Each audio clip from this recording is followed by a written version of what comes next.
Hola, buenas a todos y muchas gracias por estar aquí. Quiero también dar las gracias a los patrocinadores que apoyan el evento, pero sobre todo a la organización. Gracias a ellos estamos hoy aquí. Presentarme un poquito, soy Gemma Cortel y trabajo como Software Developer en Cultra. Y estoy aquí para compartir con vosotros una charla que di en octubre en la Software Crafters Barcelona junto con Jansu, una de las Product Managers de mi equipo. Como podéis ver, aquí estoy solo yo, desafortunadamente no han podido venir. Es una lástima porque en la charla os queríamos contar cómo en el equipo buscamos sinergias entre producto y desarrollo, las fases que llamaríamos el discovery con el delivery. Nos gustaba tener estas dos perspectivas porque tenemos roles diferentes. Al ser solo yo, bueno, va a ser un poco diferente, pero lo voy a hacer lo mejor que pueda. Como os comentaba, lo que queríamos con Jansu era compartir con vosotros las herramientas que utilizamos en nuestro equipo para conseguir trabajar producto con desarrollo. Nos dimos cuenta rápido, pero que eso iba a ser una turra larguísima, así que se nos ocurrió la idea de hacerlo a través de un caso real. Es lo que voy a hacer hoy. Os voy a contar un problema que tuvimos, cómo lo enfocamos y poquito a poco las herramientas que utilizamos para trabajar los diferentes perfiles conjuntamente. Antes de nada, por eso, tengo que contaros qué es Cultra para que entendáis el problema. Cultra es una empresa que se dedica al alquiler de vehículos, motos eléctricas y bicis. Y el equipo en el que estoy trabajamos en la vertical de motosharing. No sé si habréis visto estas motos. En Pamplona aún las tenemos, pero están en Barcelona, Madrid, Valencia y Sevilla. Es una parte fundamental de nuestro producto. El servicio que ofrecemos es la posibilidad de nuestras usuarias de, a través de la app, ver los vehículos que tienen cerca de ellas y reservarlos. Una vez se dirigen a donde está el vehículo, es también a través de la app que lo pueden desbloquear y pueden así dirigirse a su destino. Al llegar al destino, simplemente tienen que bajar de la moto, interactuar con la app, tomar una foto de la moto donde la han dejado y bloquearla. Y esta vuelve a estar disponible para otras usuarias. Esta posibilidad de dejar la moto donde llegas a tu destino, es decir, no tener que dirigirte a un punto en concreto para aparcarla, ofrece mucha comodidad a nuestros usuarios y es uno del beneficio que tenemos, pero conlleva ciertos problemas. Uno de ellos es el tema de dónde aparcamos. A veces, nuestras usuarias, sin saberlo, dejan la moto estacionada en un sitio donde no es posible, donde no está permitido. ¿Y qué pasa entonces? Bueno, cae multa. Y es un problema gordo tanto para las usuarias como también para Cultra. La empresa tiene que hacer unas gestiones para identificar la persona que la aparcó y además a veces incluso tiene que ir a buscar la moto en el depósito. Pero centrémonos ahora en la usuaria, imaginaros la experiencia, ¿no? Recibe una multa, es decir, una sanción, y además tiene que afrontar unos cargos que le manda Cultra para poder cubrir todas estas gestiones que ha tenido que realizar. Cuando en el equipo tomamos conciencia de esta situación, nos dimos cuenta que era algo que queríamos atacar. No es esa el tipo de experiencia de usuario que queremos ofrecer nosotros a nuestras clientas y además queríamos conseguir aligerar la carga de trabajo que tenían nuestras compañeras. Sabíamos, pues, que queríamos reducir el número de multas, pero no teníamos ni idea de cómo hacerlo. Necesitábamos la ayuda de los domain experts. En nuestro caso se trataba del equipo de multas y del de operaciones. Los primeros son un grupo de personas que se encargan de hacer todas esas gestiones que antes he mencionado. Y el equipo de operaciones son las personas que día tras día, ya sea en el taller o en la calle, se encargan de cuidar de nuestras motos, cambiar baterías, ir reparándolas, etc. Sabíamos que necesitábamos colaborar con ellos para llegar a entender el problema, pero es que además queríamos hacerles partícipes de la solución que encontrábamos y también de cómo la construíamos. Por eso organizamos una hackathon. En ella invitamos todos estos departamentos y participaron también personas de diferentes perfiles de nuestro propio equipo. Product managers, product designers, perfiles más cercanos a data y también desarrolladores. Nos juntamos en diferentes grupos que incluían cada uno de ellos personas de los diferentes departamentos y perfiles. Y cada uno de estos grupos intentó buscar una posible solución y ver qué impacto podría tener. Salió una idea ganadora. Ganadora no porque es la que creíamos que iba a conseguir reducir todas las multas, sino porque estábamos convencidos de que sería la forma de tener un impacto más rápido, de mejorar la situación cuanto antes, que realmente lo que queríamos hacer, apagar un poquito este fuego. La hipótesis que teníamos es que podíamos conseguir esto, es decir, reducir las multas, si movíamos las motos que estaban mal aparcadas antes de ser multadas. Para ello teníamos que hacer dos cosas. Primero, saber qué motos estaban mal aparcadas y después plantearnos cómo las movíamos. Ahora que ya estamos en contexto y sabéis un poquito el problema que queríamos resolver, necesito explicaros cómo trabajamos en el equipo, porque me voy a estar refiriendo a ello durante toda la charla. A nosotros nos gusta pensar en problemas y en soluciones. Cada vez que escogemos un problema en el que centrarnos, arrancamos lo que llamamos una iniciativa. Toda iniciativa es liderada por una persona, normalmente es un perfil de producto. Esta persona colabora muy estrechamente con uno o dos perfiles técnicos. Esto nos permite tener esta cercanía al código y a la tecnología, pero también nos gusta tener diferentes perspectivas. Creemos que así la solución es más enriquecedora. Estas dos o tres personas, cuando saben en qué problema se van a centrar, empiezan con la fase que nosotros llamamos el framing. El objetivo de esta es identificar qué es el problema, es decir, conseguir entender qué está pasando y por qué es un problema. Es también entonces cuando nos planteamos cómo vamos a poder saber si hemos llegado a resolver el problema una vez lo hayamos implementado. Por eso definimos las que llamamos las Success Metrics. Os contaré sobre ellas un poquito más adelante. Cuando ya entendemos el problema, nos toca empezar a pensar en la solución. Esto lo hacemos en la fase de Discovery. Aquí pensamos la solución y la forma que va a tomar. Es decir, ya empezamos a bajar la solución y a pensar en pantallas de usuario, en comunicaciones con ellos, etc. Y terminamos esta fase ya con todas las historias de usuarios a través de con las que se va a dividir la fase del delivery, que es la siguiente. Me imagino que este es el momento en el que más familiarizados estamos muchos de nosotros. Entonces sabremos que es muy normal que en este momento los desarrolladores brillen y los perfiles de producto tomen un paso para atrás. Siendo conscientes de esto, nuestro equipo, y sobre todo queriendo que haya esta sinergia entre los perfiles, tenemos un par de herramientas que nos ayudan a mantener la comunicación abierta. Os la voy a contar más adelante. Finalmente, cuando terminamos el delivery ya tenemos la solución en producción, ya está todo implementado. Nos toca ahora revisar si hemos conseguido solventar el problema. Y eso lo hacemos en la fase de in-review. A veces nos toca esperar un poco para tener suficientes datos y métricas y cuando ya tenemos suficiente, volvemos a las Success Metrics que os he mencionado antes. Estas nos permiten saber si hemos tenido el impacto esperado, es decir, si hemos conseguido solucionar el problema. Si es así, fantástico. Nos toca ahora centrarnos en otro. Pero a menudo nos encontramos que no hemos llegado a solucionarlo. ¿Qué hacemos entonces? Volvemos otra vez a la frase de framing en una siguiente iteración. Y es que para nosotros una iniciativa no tiene una vida lineal, sino es cíclico. Os voy a contar en este caso en concreto cómo lo hicimos. Genial. Conocemos ya el problema y un poco cómo trabajamos. Volvamos a nuestra historia. Como os he contado, partíamos de la hipótesis que reduciríamos las multas si conseguíamos mover las motos mal aparcadas. Pero antes de nada necesitamos saber cuáles de nuestras motos estaban mal aparcadas. Entramos con el framing con esta idea, ¿no? ¿Cómo podíamos llegar a saber qué motos de nuestras flotas podían ser multadas por estar mal estacionadas? El reto que teníamos es que la flota es muy grande, tenemos muchas motos. Entonces, la idea que tuvimos es intentar buscar un factor de riesgo que nos permitiera detectar esas motos que potencialmente podrían ser multadas. Esa idea, además, salió porque, hablando con el equipo de multas y de operaciones, nos contaron que la mayoría de multas que recibíamos era porque las motos estaban en la acera. Y es que aparcar en la acera es posible, es legal, pero solo en ciertas ocasiones.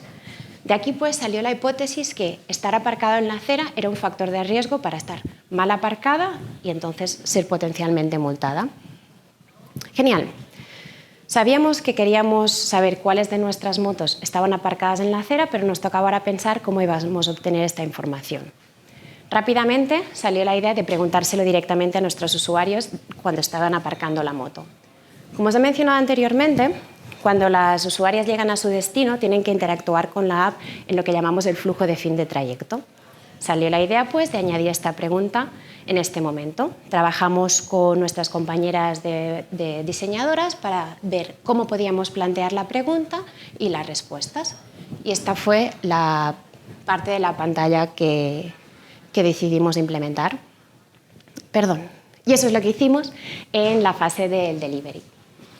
Antes de nada, me gustaría también explicaros que en nuestro equipo, antes de empezar con el delivery de cualquier iniciativa, hacemos una sesión que llamamos kick-off. En esta están invitadas todas las personas del equipo y además la grabamos para que esas que no puedan acudir la puedan consumir de forma síncrona. En ella, las personas que han estado involucradas en la iniciativa hasta ahora, en el framing y en el discovery, comparten con el resto del equipo el problema que estamos intentando solucionar y por qué lo estamos intentando solucionar, así como la solución que hemos elegido y qué nos ha llevado a ella.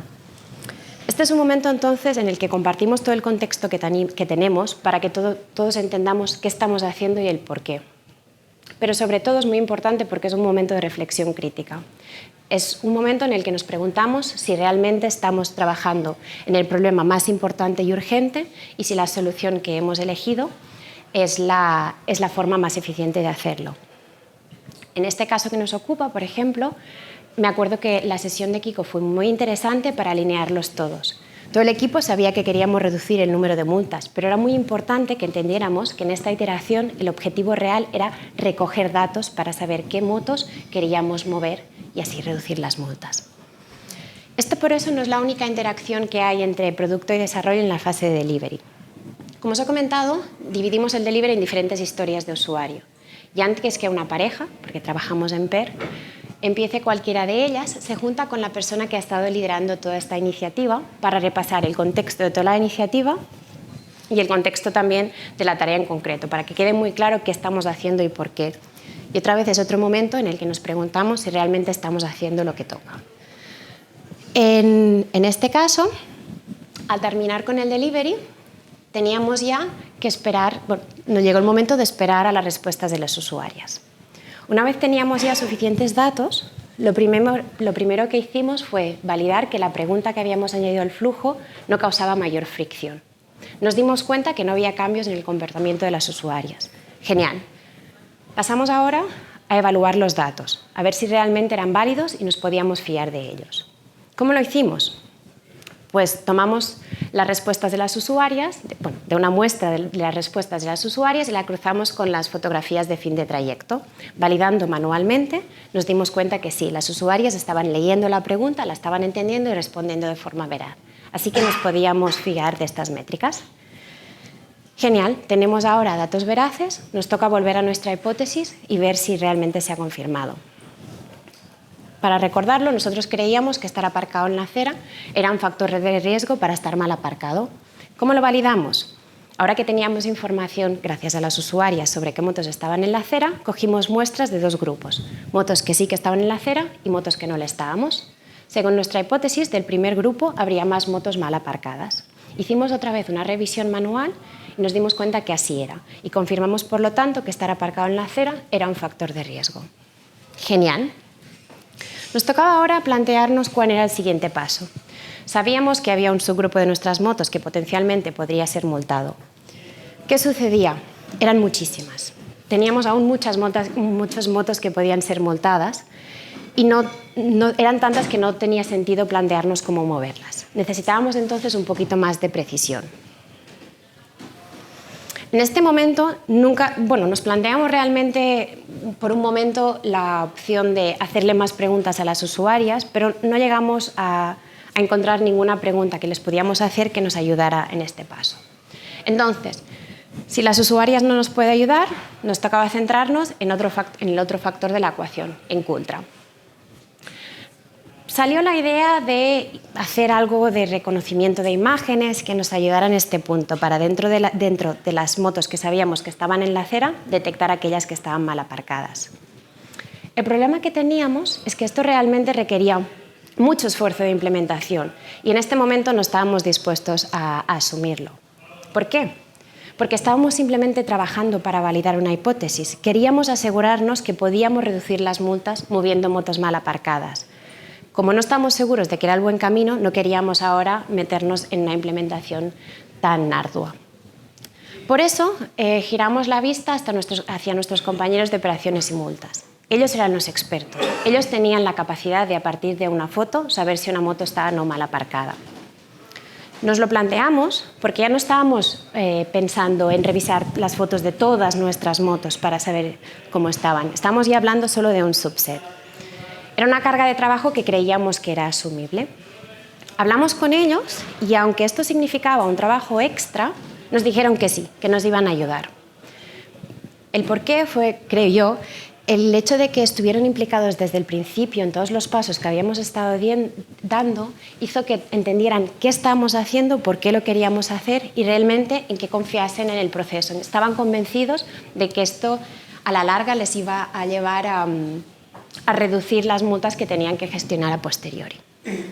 Nos plantamos entonces en la fase de discovery de esta segunda iteración, sabiendo que queríamos ayudar a nuestros compañeros de multas y operaciones para que pudieran hacer esta revisión manual.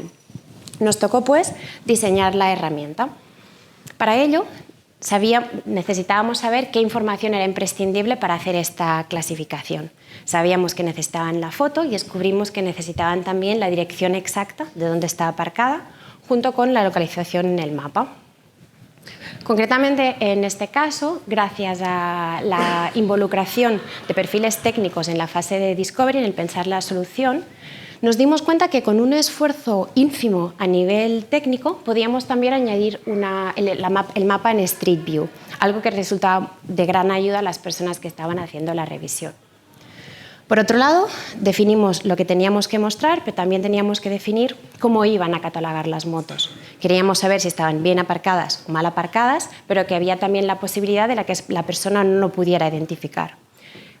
Creamos, pues, dos clasificaciones más. Una que fuese que no lo podía identificar porque la moto estaba mal aparcada y otra que simplemente no la pudiera identificar por otros motivos.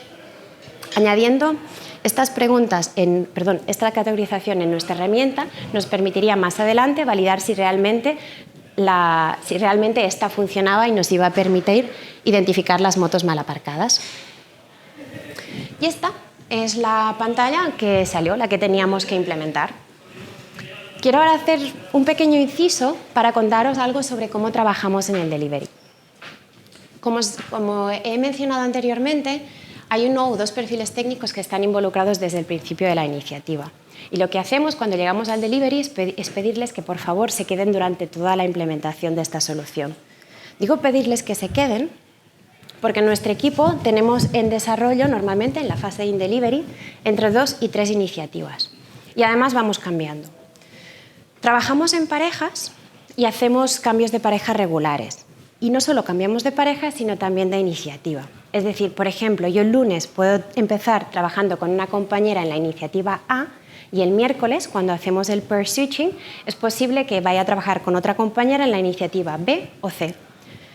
Trabajamos de esta forma porque estamos convencidos que es la forma de reducir silos. Creemos que eso nos ayuda a que todos sepamos algo sobre todo lo que el equipo está construyendo. Pero somos conscientes de que esto implica una carga cognitiva muy grande y que consecuentemente nos podría llevar a olvidarnos de ciertas cosas o que algo se nos pase por alto. Es por eso mismo que pedimos a una persona que tenga todo el contexto de producto que se quede a hacer de anchor. Así él sabrá por qué estamos trabajando en lo que estamos trabajando, pero también todo el contexto de las decisiones técnicas que se van a ir implementando. Y justamente en esta fase del delivery de la segunda iteración yo fui una de las personas que estuve haciendo de anchoring. Cuando teníamos ya esta herramienta en producción, nos tocaba esperar un poco para ver realmente si estaba funcionando, es decir, si podíamos, a partir de la foto y la información que mostrábamos, identificar las motos que estaban mal aparcadas. Y sí, pudimos hacerlo. Nos dimos cuenta que, revisando los datos, descubrimos que en un 95% de los casos nuestros compañeros eran capaces de identificar si una moto estaba o no mal aparcada. Genial. Habíamos tenido éxito, sabíamos ahora qué porcentaje de nuestra flota en cualquier momento estaba mal aparcada y por lo tanto estaba en riesgo de ser multada. Nos tocaba pues empezar una tercera iteración para plantearnos de hecho cómo podíamos mover estas motos para que no las multasen. Arrancamos ese tercer framing con una idea que teníamos desde el principio que nos acercamos a este problema. A la idea de mover las motos. Y es que creíamos que el equipo de operaciones de Cultra podía gestionarlo. Esta idea venía porque ya estamos haciendo algo de este estilo. Cuando sabemos que en una zona de la ciudad va a haber alta demanda, uno de nuestros compañeros de operaciones coge una furgoneta y va en zonas en las que ahora mismo no hay mucha actividad, va recogiendo motos y las mueve hasta la zona que nosotros sabemos que pronto las usuarias van a necesitar vehículos. creíamos que podíamos utilizar este mismo funcionamiento para atacar el problema de las multas, para mover estas motos que sabíamos que podrían ser multadas. Pero gracias a las métricas que habíamos conseguido recopilar en las iteraciones anteriores, nos dimos cuenta de que esto era inviable. Lo que sucedía, no recuerdo muy bien las métricas, pero lo que se decía es que el volumen era muy grande. Estoy hablando de que para conseguir hacerlo necesitábamos en cada ciudad comprar una furgoneta nueva para mover motos e incluso creo que contratar 1 o 2 personas más para que nos ayudaran con ello. Era una inversión económica muy grande y que realmente otra vez no estábamos dispuestos a hacer ahora mismo, que lo que queríamos era validar la hipótesis de que todo este esfuerzo nos llevaría a reducir las multas. Otra vez, Cultra no se puede hacer cargo de esto, vamos a fijarnos en el otro factor de la ecuación, en las usuarias. Realmente nunca nos llegamos a plantear la posibilidad de pedirle a la usuaria que había aparcado la moto que la moviese. Porque imaginaros la mala experiencia, ¿no? Tú coges una moto de Cultra, llegas a tu destino, la aparcas y más tarde, a lo mejor 2 horas después, recibes una notificación de que por favor la muevas, que está mal aparcada, ¿no? Esto se debía a que nuestro proceso de revisión de las fotos era asíncrono. Entonces, esta no era una opción. Nos planteamos, pues, no pedirle a la persona que lo había aparcado la moto que la moviese, sino a las personas que querían utilizar el servicio. Nuestra idea era que las personas que estaban en una zona y querían utilizar el servicio, incentivarlas a que escogiesen esas motos que nosotros sabíamos que podían ser multadas. Y así avanzamos a la fase del discovery. Aquí nos planteamos cómo podemos animarlas a que cojan estas motos que a nosotros nos interesa que se muevan. Pues con incentivos económicos, con descuentos. Lo mejor de este momento es que nosotros ya teníamos implementada una herramienta similar. Ya utilizábamos los descuentos en otros casos para animar a los usuarios a utilizar ciertas motos que nosotros queríamos que se moviesen. Así que realmente fue muy fácil. Lo único que teníamos que hacer es que esta funcionalidad fuese más cercana a la de revisión de motos. Perdón. Y entonces en el delivery lo que hicimos fue que en la pantalla de revisión de motos simplemente añadir un botón para que cuando nuestros compañeros identificasen que había una moto mal aparcada pudieran automáticamente activar el descuento. Y así es como una usuaria lo vería. Al entrar en la app vería los vehículos que están cerca de ella y marcados con una estrella aquellos que tenían descuento. El delivery, como os podéis imaginar, fue muy rápido, pero nos tocaba ahora esperar para saber si realmente habíamos conseguido tener el impacto esperado. Si habíamos conseguido tener el impacto esperado, que eran 2. Primero, si habíamos conseguido mover los vehículos realmente y segundo, si esto nos había llevado a reducir las multas. Cuando dimos esta charla a Can Jansu en octubre, estábamos aún justo en esta fase de in-review, estábamos aún recopilando datos. La cuestión es que sabíamos cuántos vehículos habíamos movido, 6.000, pero no sabíamos si habíamos tenido el impacto esperado en la reducción de multas. Esto pasó porque dimos la charla 2 meses después de haber terminado con la implementación de la solución, pero tú puedes llegar a recibir una sanción de multa hasta 3 meses más tarde. Entonces estábamos aún en este proceso de espera. Ha llovido mucho desde entonces, aunque en Barcelona menos, y tenemos ya métricas. Sabemos que sí, que hemos conseguido reducir un 20% de las multas que nuestras usuarias reciben por estar mal aparcadas. Con esto hemos, por lo tanto, validado nuestra hipótesis, que mover las motos mal aparcadas nos lleva a reducir las multas. Igualmente, un 20% nos deja un montón de espacio de mejora, ¿no? Y nos toca realmente volver otra vez a la fase a otra iteración y volver a la fase de framing para pensar cómo lo podemos mejorar. Ahora mismo no sabemos qué forma va a tomar, pero sí que tenemos muy claro que pasan por la optimización y la automatización. Nuestra idea, o lo que nos gustaría, sería hacer más eficiente el proceso que nos ayuda a detectar las motos mal aparcadas y también mejorar el tiempo que pasa entre que sabemos que una moto puede ser multada y que ésta se mueve. Y con esto llegamos ya al día de hoy y al fin de nuestra historia. Espero primero de todo no haberos aburrido mucho y siendo un poco más ambiciosa, me gustaría haber podido transmitiros lo que para Jansu y para mí son los pilares de nuestro equipo, que son la orientación a datos, la iteración y sobre todo la colaboración. La colaboración entre departamentos, pero sobre todo entre perfiles de producto y de desarrollo. Y ahora en una nota un poquito más personal, para mí esta colaboración de producto y desarrollo no solo nos hace más eficientes, quiero decir, ahora ya no nos pasa eso de que te llega una historia de usuario y no entiendes ni qué tienes que hacer ni el por qué. Ni al contrario, no sucede que el equipo de producto estaba trabajando, pensando en una iniciativa y que la presenta al equipo técnico y le dice que no es viable. Pero más allá de esto, personalmente estar implicada en las fases de framing y discovery, en entender qué estamos haciendo y por qué, me ayuda a sentirme menos alienada de mi trabajo, ¿no? Me hace que lo entienda no solo como picar código, sino como construir soluciones reales para nuestras usuarias. Me encantaría que podáis compartir si vosotros también es una sinergia que buscáis, los motivos por los que la buscáis y qué herramientas os están ayudando. Y nada, ya como último, que creo que he ido bastante rápida, me encantaría recibir un poco de feedback si os apetece. Muchas gracias a todos. Nada, gracias por la charla. No he podido venir al inicio, entonces igual las preguntas ya me las has contestado sin estar yo aquí. Entonces, bueno, tengo 3, espero ser rápido. Tengo estas 2 que no sé en qué orden hacerlas, pero voy a hacer un aleatorio. La primera pregunta es si habíais pensado en repercutir las multas a las usuarias. Sí, realmente eso lo hacemos. Las usuarias son quienes pagan la sanción, pero para Cultra conlleva también unos gastos de gestión, porque tenemos que identificar al usuario, y también a veces la moto está en el depósito, entonces tenemos que pagar grúa. Entonces no se trata solo de el peso económico que este conlleva, sino sobre todo para nosotros se trataba de mejorar la experiencia de la usuaria. Vale. Y luego la segunda pregunta, que va un poco también relacionada. ¿Habéis tenido en cuenta cómo, por ejemplo, la competencia gestionaba este tipo de casos? Porque entiendo que, obviamente, a la competencia también le pasaría. ¿Hay competencia por aquí? ¿Nos lo puede contar? No, realmente no lo sabemos. Es una parte del negocio que creo que no es muy visible, entonces no tenemos ni idea. Sería muy interesante que nos pudiéramos juntar y compartir, pero creo que sería un poco espionaje, así que no. Y la tercera pregunta, que es un poco más en la forma de trabajar, ¿habéis notado que el hecho de trabajar de la forma en que trabajáis, en Pair y cambiando tanto de contexto, haya afectado negativamente a la productividad?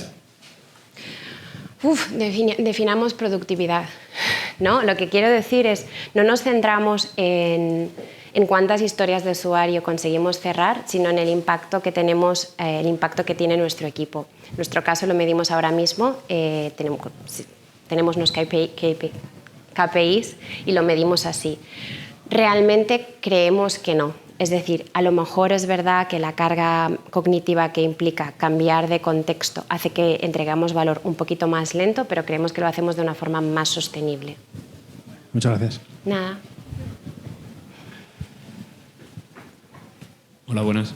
Gracias por la charla y ha estado muy bien, me ha gustado mucho. Y quería preguntar, por ejemplo, una moto cuando la aparcas mal no siempre está mal aparcada en el momento en el que la aparcas. O sea, me refiero, imagínate que hay un sitio en el que se puede aparcar durante el fin de semana y luego entre semana no puede estar ahí aparcada. ¿Cómo le dices tú a un usuario que ha aparcado la moto el sábado que luego le llega una multa porque el lunes ha ido la grúa y se ha llevado la moto? Ya, sí, tienes moto o trabajas en el sector, porque sí, este es un problema que tenemos, incluso más allá. A veces hay algunas calles que no se permite aparcar porque pasa algo excepcional. En estos casos incluso nos es más difícil a nosotros porque no somos conscientes de que eso ha pasado. Con toda la información, con la foto que tenemos, con el Street View y tal, no podemos detectar esas cosas. Se lo decimos igualmente al usuario, alguien tiene que hacerse cargo de la multa. Sí que es verdad, por eso, que no recuerdo los detalles, pero creo que tenemos un tiempo en el que podemos pasar la multa al usuario. Pasado cierto tiempo, Cultra se hace cargo de ello. Sí. Y ligada a la pregunta que ha hecho mi compañero, también quería preguntarte si lo mismo que ha dicho, cuando veis ese problema, ¿cómo intenta solucionar la competencia? ¿No ha llegado a pasar, por ejemplo, que vosotros ponéis una solución y otra empresa competidora ve la solución que vosotros habéis propuesto, que habéis trabajado, y digamos que la copia y se come todo ese trozo de investigar y estas iteraciones? ¿Sabes qué sucede? Podría pasar, pero bueno, podría pasar más que nada porque estoy yo contándoslo y está grabado, y es la segunda vez que lo cuento. Hola, Diego. Podría pasar, pero a nivel de usuario, cuando ves la pantalla, realmente las motos que tienen descuento no sabes por qué tienen descuento. No sabes si es que están mal aparcadas o es que nosotros nos gustaría moverlas hacia hot zones o no queremos que estén allí aparcadas porque va a ser una zona de baja demanda. Entonces, realmente la competencia sin estos vídeos creo que no podría saber que estamos utilizando los descuentos para intentar reducir el número de multas. Y si es así, bueno, nosotros ya vamos a copiar otras cosas, no hay problema. Muchas gracias. Nada.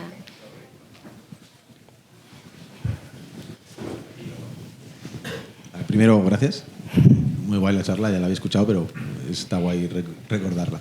Tengo dos dudas. Una es, en la parte que colaboráis más con producto, ya sea en el framing o en la parte de discovery, ¿lo hacéis? O sea, ¿qué developers lo hacéis? ¿Lo hacéis todos, los más seniors? ¿Quién quiere? O sea, ¿en qué momento decidís quién y cómo?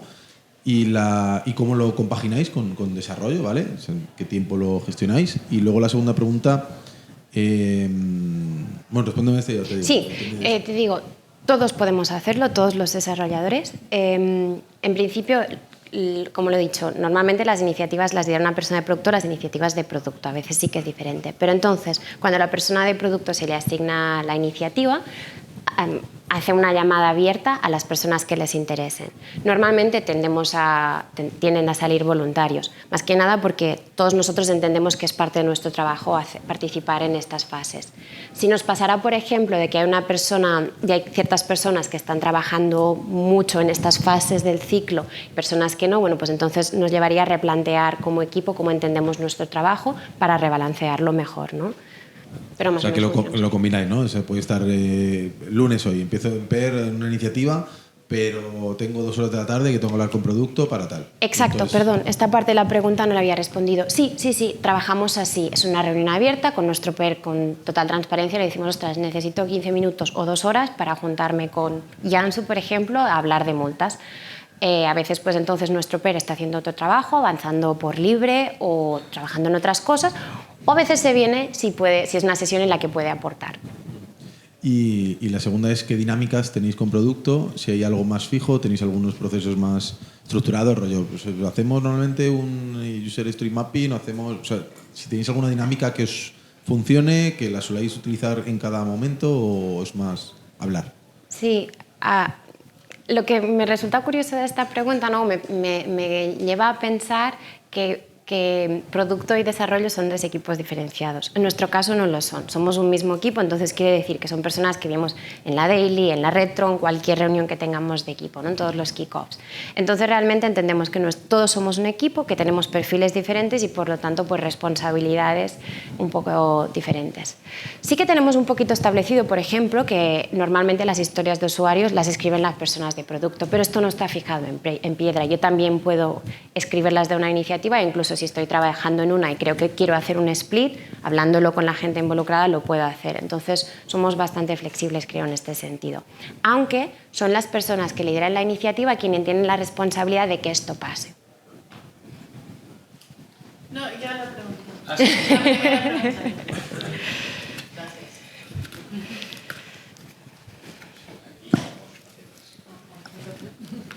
Hola. Hola. ¿Se me escucha? Sí, se oigo. Vale, muchas gracias por la charla. Mi pregunta es, en la fase donde estáis recolectando métricas, ¿qué pasa? Porque, claro, esas métricas van a informar la siguiente iteración. Entonces, ¿qué pasa en ese tiempo? ¿Se para esa iniciativa? ¿Empezáis otra?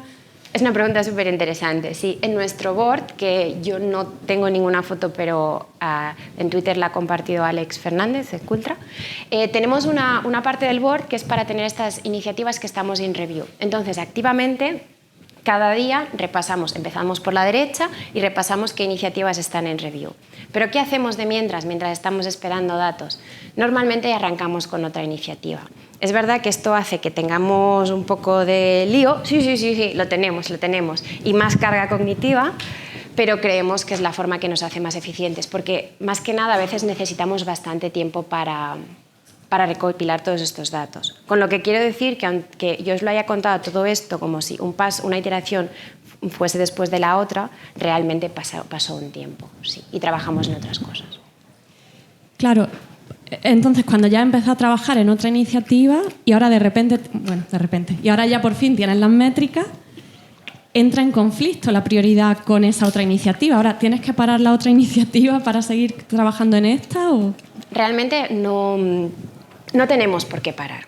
Normalmente terminamos la iniciativa y empezamos otra, pero esto pasa cuando, antes de tomar esta decisión, que es normalmente lo que hacemos, tenemos que medir el impacto que va a tener dejar esta iniciativa esperando. Es decir, no empezar con la siguiente iteración. Para ello es muy importante para nosotros algo que no he mencionado hasta ahora, y es que en la fase de framing, cuando intentamos entender el problema, la primera vez que nos acercamos a él, al pensar en impacto, no solo definimos las success metrics, sino que también definimos el impacto que solucionar este problema va a tener.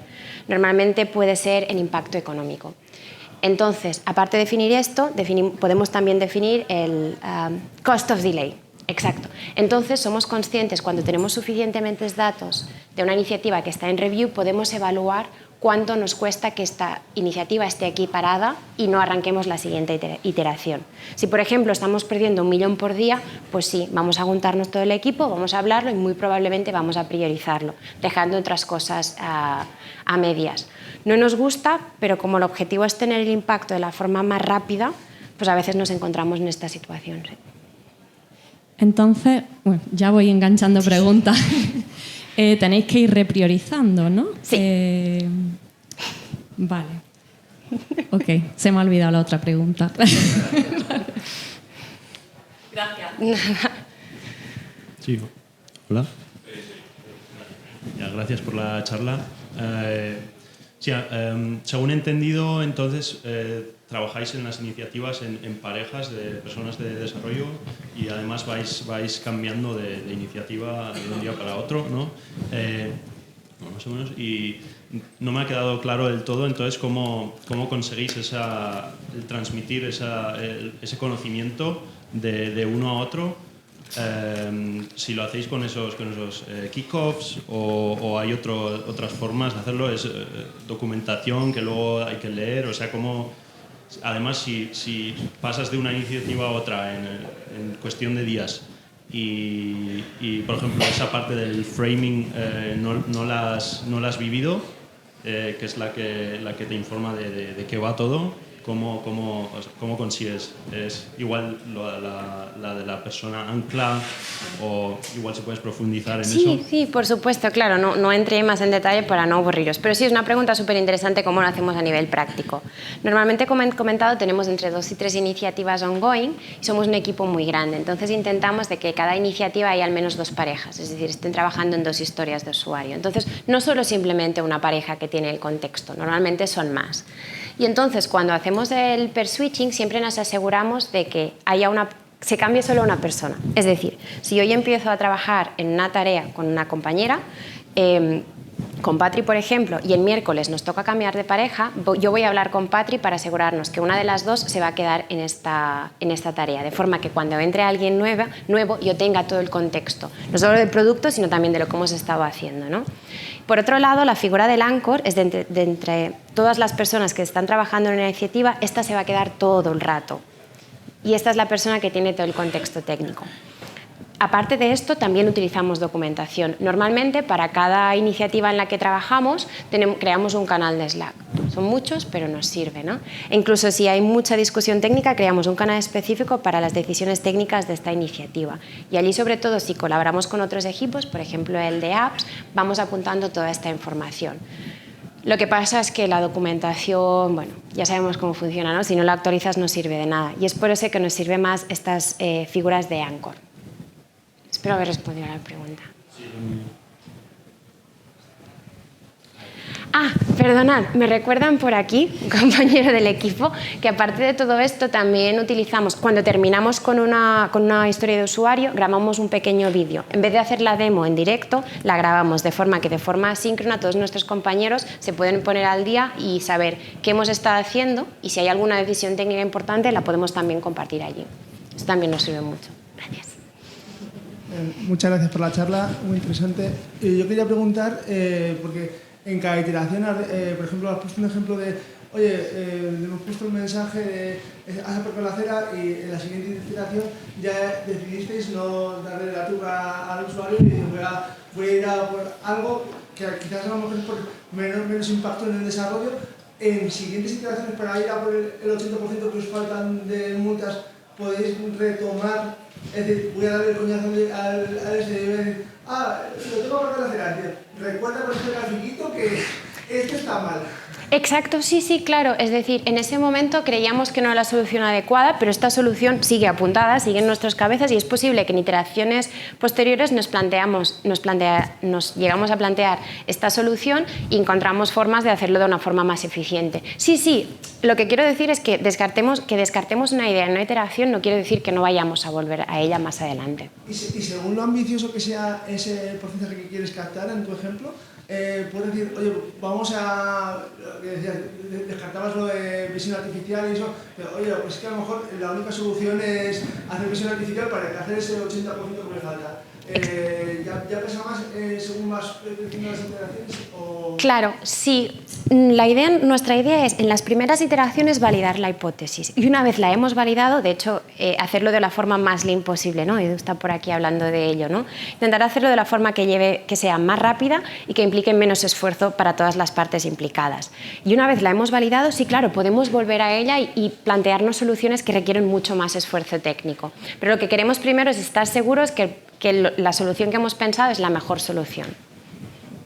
Gracias. Nada.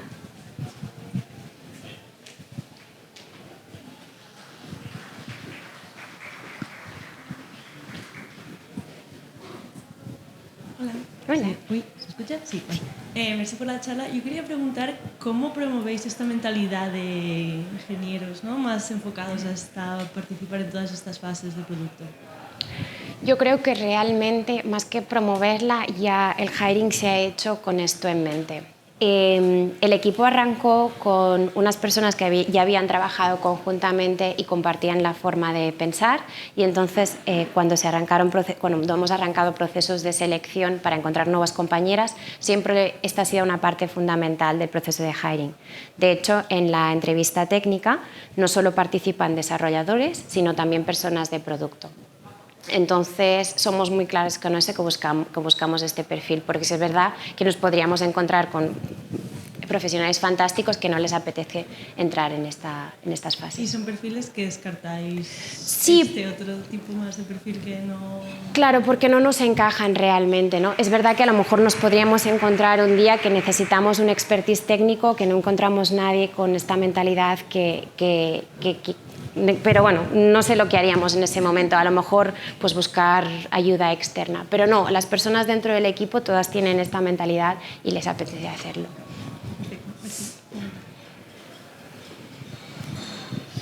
Sí, va por el mismo camino. Me recuerda a la charla de ayer de los colegas de Edpuzzle, que tienen como una organización parecida que decían que los equipos así están en vertical, o sea que no tienes uno que dice yo solo hago backend o yo solo hago frontend, así. Es entonces la forma en lo que hacéis vosotros también para, o sea, que uno que está en una iniciativa y demás toca todas las partes del stack o no tienes así especializados en solo una parte y es la única forma de conseguir eso, supongo. Sí, exacto. Es algo que no he mencionado porque no me quería meter, pero en el equipo nos consideramos que todos somos full stack. Eso no quiere decir que todos sepamos de todos. Somos muy claros en eso. Hay personas que tienen una especialidad y personas que tienen otra. Hay gente que toca backend, hay gente que toca frontend. Pero lo que sí creemos es que todos tenemos que ser capaces o apetecernos entrar en todas las partes, ¿no?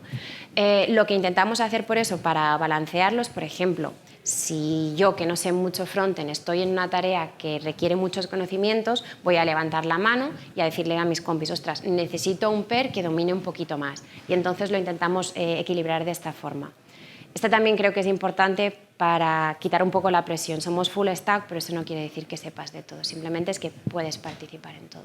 Y sí, también vamos aprendiendo. Haciendo pairing con personas que tienen más expertise en áreas que nosotros dominamos, vamos creciendo poquito a poco.